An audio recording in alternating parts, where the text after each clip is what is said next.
हरे कृष्णा। श्रीमद् भगवद गीता यथारूप अध्याय 2 श्लोक संख्या 30। देहि नित्यम अवध्योयम देहे सर्वस्य भारत तस्मात् सर्वाणि भूतानि न त्वं शोचितुम् अर्हसि। हे भरतवंशी, शरीर में रहने वाले देही का कभी भी वध नहीं किया जा सकता, अतः तुम्हें किसी भी जीव के लिए शोक करने की आवश्यकता नहीं है। तो इस 30वें श्लोक में आके जो पिछले 20 श्लोकों से आत्मज्ञान की चर्चा चल रही थी वो समाप्त हो जाती है। अब इसके आगे एक नया विषय आएगा।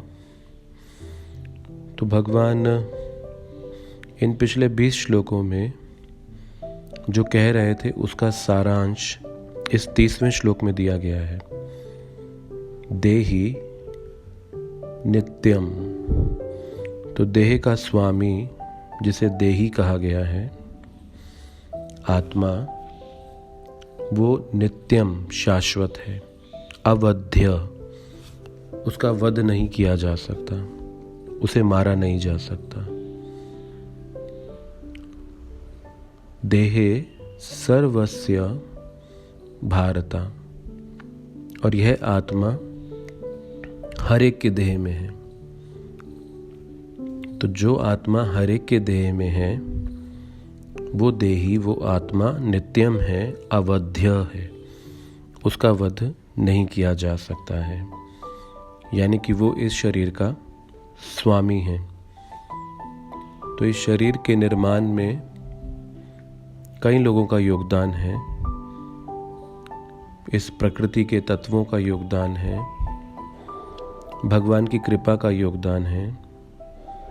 आत्मा इस शरीर में निवास कर रहा है इसलिए ये शरीर बना है, ये योगदान है। माता पिता जिन्होंने प्रयत्न किया इस शरीर को बनाने का, उनका योगदान है। तो भगवान कृष्ण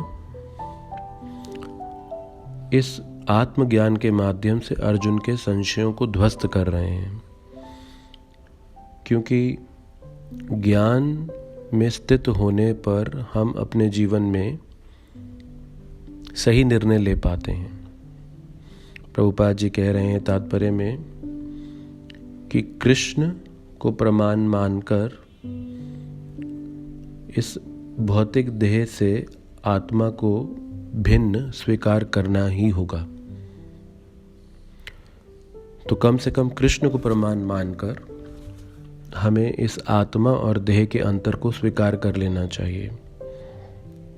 यानी कि ये जीव, आत्मा, इसका अंत नहीं किया जा सकता और देह का अंत अवश्य होगा।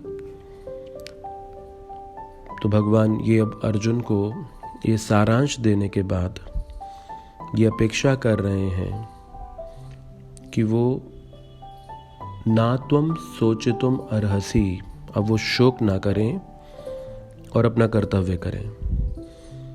तो अर्जुन के माध्यम से हम सबसे भी अपेक्षा की जा रही है कि हम ये समझने के बाद देही नित्यम अवध्य, कि ये देही, ये शरीर का स्वामी शाश्वत है और मारा नहीं जा सकता, ये समझने के बाद हमें अनावश्यक भयों से चिंतित नहीं होना चाहिए।